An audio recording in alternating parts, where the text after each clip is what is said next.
Hello guys, welcome to my YouTube channel Atul Study Academy में आपके सभी लोगों का स्वागत है।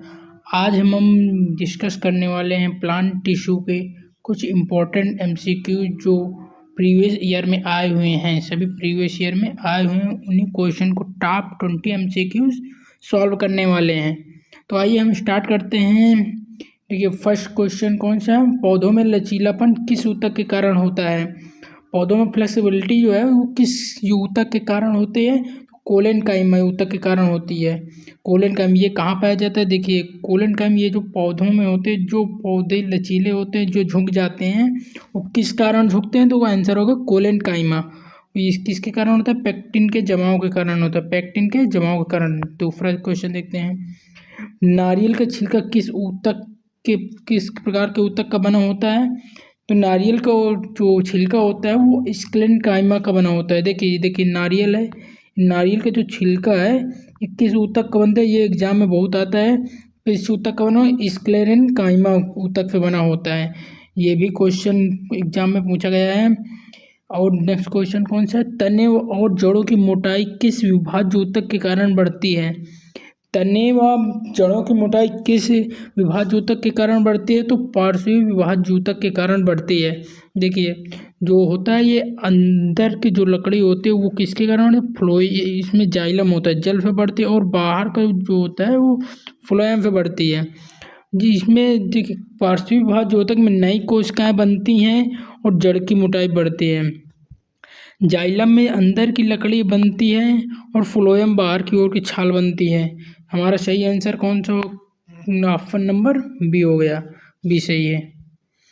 जाइलम में कौन सा घटक सजीव होता है? जाइलम में देखो, जाइलम में जाइलम पैरेन्काइमा सजीव होता है और इसमें वाहिकाएं डेड होती हैं। इसमें ये भी डेड होती हैं, ये भी डेड होती है, ये भी डेड होती हैं। देखिए वाहिकाएं, ये देखिए जाइलम में जो वाहिकाएं होती हैं वो भी मृत होती हैं। ट्रैकेट्स वो भी मृत होते हैं। जाइलम फाइबर वो भी मृत होते हैं। और जाइलम पैरेन्काइमा ये केवल सजीव होता है। जाइलम पैरेन्काइमा, ठीक है। Next question. जलीय पौधों में तैरने के लिए कौन सा ऊतक सहायक होता है? जलीय पौधों में तैरने के लिए जो जल में पौधे होते हैं जो तैरते रहते हैं उसमें कौन सा ऊतक सहायक होता है? तो एरेन्काइमा ऊतक सहायक होता है। इसमें हवाएं भरी रहती हैं, इनकी जो गुहा होती हैं उसमें हवाएं भरी रहती हैं, इसीलिए वो तोड़ता रहता है। हमारा आंसर क्या होगा? एरेन्काइमा। नेक्स्ट क्वेश्चन कौन सा? प्रश्न नंबर 6। किस पादप ऊतक में राजधानी अनुपस्थित होती है? किसमें राजधानी नहीं पाई जाती है? तो विभाज्य ऊतक में राजधानी नहीं पाई जाती है। मृदु ऊतक में राजधानी उपस्थित होती है। विभाज्य ऊतक में राजधानी अनुपस्थित होती है, ठीक है। ये राजधानी अनुपस्थित होती है। पौधों में निर्मित सुक्रोज का परिवहन कौन करता है? देखिए, भोजन का परिवहन कौन करता है? हमने पढ़ा था कल की क्लास में, फ्लोएम करता है। और जल का परिवहन कौन करता है? जाइलम करता है। तो इस आंसर कौन सा हो जाएगा? फ्लोएम। या और देखिए, पौधों में निर्मित सुक्रोज का परिवहन कौन करता है? फ्लोएम करता है। और ये फ्लोएम जो है भोजन का दो दिशा में चलता है। ये ऊपर भी ले जाता है भोजन बनकर, नीचे भी आता है भोजन। ये ऊपर और नीचे दोनों दिशाओं में परिवहन करता है। देखिए, चलनी कोशिकाएं और ये सह कोशिकाएं हैं, ये हेल्प करती हैं। कौन सा आंसर हमारा हो गया? फ्लोएम हो गया। Next question. चलनी कोशिकाएं और सह कोशिकाएं किस में पाई जाती हैं? अभी हमने पढ़ा किस में पाई जाती है? फ्लोएम में।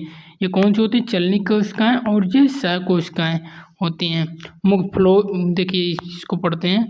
फ्लोएम पौधों में निर्मित भोजन सुक्रोज को पौधे के विभिन्न भागों तक ले जाता है। अभी हम पिछले एमसीक्यू में डिस्कस किया कि फ्लोएम जो सुक्रोज होता है उसको ले जाने में सहायक कौन करता है? फ्लोएम करता है। फ्लोएम में पाई जाती है। कार्य कोशिकाओं की भित्ति का रसायन पाया जाता है जो इसे जलरोधी बनाता है। ये सुबेरिन का बना होता है। इसका बना तो कार्य की कोशिकाएं बाह्यभित्ति सुबेरिन नामक रसायन पाया जाता है, इसे जलरोधी बनाता है। ये देखिए, सुबेरिन होता है। कार्य की कोशिकाओं में रॉबर्ट हुक ने कोशिका की खोज की थी ना सबसे पहले। सुबेरिन के परत देखिए यहाँ बाजू, ये कार्य कोशिका है, ये कार्य कोशिका है। जूट और पटसन के रेशे किस भाग से प्राप्त होते हैं? वास्ट फाइबर, फ्लोएम के तंतु से प्राप्त होते हैं। फ्लोएम का तंतु क्या होता है? Vast fibre.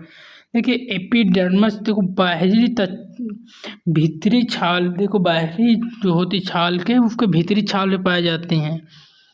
क्या पाया जाता है? Vast fibre. उसी से जूट और पटसन व्यापारी की जैसे रेशे प्रदान प्राप्त होते हैं।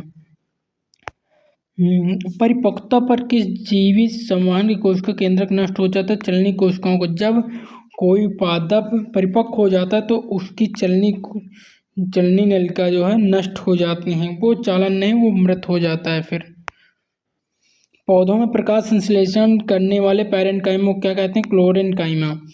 प्रकाश संश्लेषण करने वाले पैरेन्काइमा को क्या कहते हैं? क्लोरेन्काइमा। क्या कहते हैं? क्लोरेन्काइमा।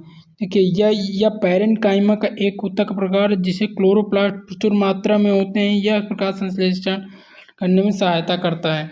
क्लोरोप्लास्ट जो होता है वो प्रकाश संश्लेषण करने में मदद करता है। क्लोरोप्लास्ट बहुत अधिक होता है, प्रचुर मात्रा में होता है। देखिए यहाँ पास क्लोरेन्काइमा।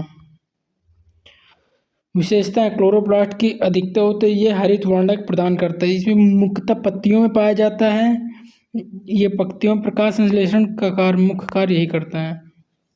रेगिस्तानी पौधों की बाहरी त्वचा पर पानी की कमी रोकने वाले मोमी परत को क्या कहते हैं? इसकी होती है, ये क्यूटिन की परत बनी होती है। किसकी परत बनी होती है? क्यूटिन की परत बनी होती है। क्यूटिन देखिए क्यूटिन है की परत होती है। एपिडर्मिस ये सेफ्टी प्रदान करती है। इसका मुख्य कार्य क्या है? क्यूटिन के जलरोधक होता है, वाष्पोत्सर्जन होता है, जल हानि को कम करता है। रेगिस्तान पौधों जैसे कैक्टस, यूफोरबिया, खेजड़ी आदि में यह परत अधिक विकसित होती है। क्योंकि रेगिस्तान में पानी की कमी होती है तो ये जल की हानि को कम करने में सहायक होता है। उसके ऊपर परत किसकी बनी होती है? क्यूटिन की बनी होती है। ये इम्पोर्टेंट क्वेश्चन है। जाइलम में ऊपर चढ़ने वाले मुख्य भौतिक बल कौन सा है? देखो जाइलम में जो जल ऊपर की ओर पहुंचाता है, जाइलम में जल ऊपर की ओर पहुंचाता है, किस कारण जाता है? वाष्पोत्सर्जन खिंचाव के कारण। वाष्पोत्सर्जन खिंचाव के कारण जिससे पत्तियां जलवाष्प निकलती हैं और ऋणात्मक दाब लगता है। पत्तियों में ऋणात्मक दाब लगता है। जाइलम में जल ऊपर की ओर खींचता है। जल जड़ से अवशोषित होकर जाइलम में प्रवेश करता है और फिर जाइलम के माध्यम से जल पत्तियों तक पहुंचता है। ये एक ही दिशा में चलता है, एक ही दिशा में चलता है। इसमें देखिए मुख्य तत्व क्या है? यह एक निष्क्रिय प्रक्रिया है। इसमें ऊर्जा की एटीपी की आवश्यकता नहीं होती है। इसमें ऊर्जा को संबंधित से डिग्रेडेशन और जॉली स्थान वाष्पोत्सर्जन के संख्याओं को समझाता है। यदि वाष्पोत्सर्जन रुक जाए तो जल की ओर ऊपरी प्रवाह भी रुक जाता है। यह बल जल परिवहन का मुख्य कारण है। नाशपाती फल का किरकिरापन किस कोशिका के कारण होता है? स्क्लेरिडस। स्क्लेरिडस की कठोर मोटी द्वार मृत कोशिकाएं होती हैं। ये नाशपाती जैसे बिंदुओं रूप में पाए जाते हैं जो खाने में किरकिरापन महसूस कराती हैं। इसके लिए डस करते हैं इसे। घास में मवेशियों को चरने के बाद पुनः तेजी में बढ़ने में कौन सहायक होता है? अंतर्वेशी विभाज्य ऊतक। अगर घास काट ली जाती है वो तुरंत बढ़ने लगती है उसी स्थान पर, तो किस विभाज्य ऊतक की सहायता से? अंतर्वेशी विभाज्य ऊतक की सहायता से बढ़ती है। घास में अंतर्विभाज्य ऊतक पत्तियों के आधार पर गांठों में पाए जाते हैं। ये कटाई और चराई के बाद तेजी से वृद्धि को संभव करते हैं। निम्न कौन सा जटिल स्थायी ऊतक है? वो जटिल स्थायी ऊतक ये जाइलम है। जाइलम एंड फ्लोएम होते हैं जटिल स्थायी ऊतक। जटिल स्थायी ऊतक देखिए ट्रैकेल्स, ये होते लंबी के ट्रैकेल्स, वाइकाएं, जाइलम पैरेन्काइमा, जाइलम फाइबर, ये होते उसके बाद। फ्लोएम द्वारा भोजन परिवहन करने की प्रक्रिया को क्या कहा जाता है? फ्लोएम द्वारा भोजन परिवहन करने की क्षमता को क्या कहते हैं? स्थानांतरण। फ्लोएम द्वारा भोजन परिवहन की प्रक्रिया को क्या कहते हैं? स्थानांतरण कहते हैं, स्थानांतरण कहते हैं। फ्लोएम द्वारा पत्तियों में भोजन शर्करा के अन्य भागों में पहुंचाने की प्रक्रिया को स्थानांतरण कहते हैं। देखिए शाह कोशिकाएं ये हैं और चलनी कोशिकाएं ये होती हैं। देखिए स्रोत पत्ती, ये पत्ती हम क्या कर तैयार करते हैं, भोजन तैयार करती हैं। प्रकाश संश्लेषण की सहायता से हमें ये भोजन प्रदान करते हैं। भोजन का प्रवाह होता है, फिर जड़ों में होता है, जाता है धीरे तनों से होकर के जड़ों में जाता है। ये किसकी सहायता से जाता है, फ्लोएम। भोजन चलनी नलिका के दाब प्रवाह तंत्र द्वारा प्रवाहित होती हैं। ये जो फ्लोएम द्वारा जाता है उसे क्या कहते हैं, स्थानांतरण कहते हैं। Resource ATP energy. फ्लोएम ऊतक का कौन सा घटक मृत कोशिकाओं से बना होता है। फ्लोएम ऊतक का कौन सा घटक मृत कोशिकाओं से बना होता है, फ्लोएम फाइबर का बना होता है। देखिए फ्लोएम फाइबर फास्ट फाइबर बना होता है। ये इसमें कौन कौन से जीवित रहते हैं, चलनी नलिका तो ये जीवित रहते हैं, सहकोशिका ये जीवित रहते हैं, फ्लोएम पैरेन्काइमा ये जीवित रहते हैं, बट इसमें फ्लोएम फाइबर जो है ये डेड रहते हैं, डेड हैं।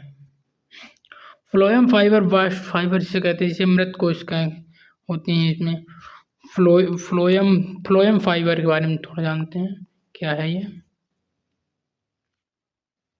फ्लोएम फाइबर की कोशिका दीवार बहुत मोटी और लिग्निन युक्त होती है। इसमें प्रोटोप्लाज्म नहीं होता है, इसलिए ये मृत कोशिकाएं होती हैं। इसमें प्रोटोप्लाज्म नहीं होते, इसलिए ये मृत कोशिकाएं होते हैं। इनका मुख्य कार्य पौधे की यांत्रिक मजबूती देना होता है।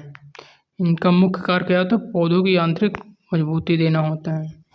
इसको क्वेश्चन नंबर 20, विभाज्य ऊतक कोशिकाओं को विभाजित करने के लिए प्रेरित करने वाला पादप हार्मोन कौन सा है, साइटोकाइनिन हार्मोन। विभाज्य ऊतक कोशिकाओं को विभाजित करने के लिए प्रेरित करने वाला हार्मोन होता है साइटोकाइनिन हार्मोन। साइटोकाइनिन हार्मोन के बारे में थोड़ा डिटेल से पढ़ते हैं। साइटोकाइनिन एक प्राकृतिक पादप हार्मोन है, पादप हार्मोन जो विभाज्य ऊतक कोशिकाओं में कोशिका विभाजन के लिए प्रेरित करता है। साइटोकाइनिन के मुख्य कार्य क्या हैं, कोशिका विभाजन को बढ़ावा देता है, कलिकाओं को विकास को प्रोत्साहित करता है, पत्तियों की वृद्धावस्था को विलंबित करता है, पत्तियों में वृद्धावस्था को नहीं आने देता है, पोषक तत्वों के संचलन और उपयोग में सहायक होता है। यह शीर्षक विभाज्य ऊतक इसमें इसी सहायता से होता है। अंतर्वेशी विभाज्य ऊतक इसी से होता है। मूल फेफ विभाज्य ऊतक फाइटोकाइनिन की सहायता से होता है।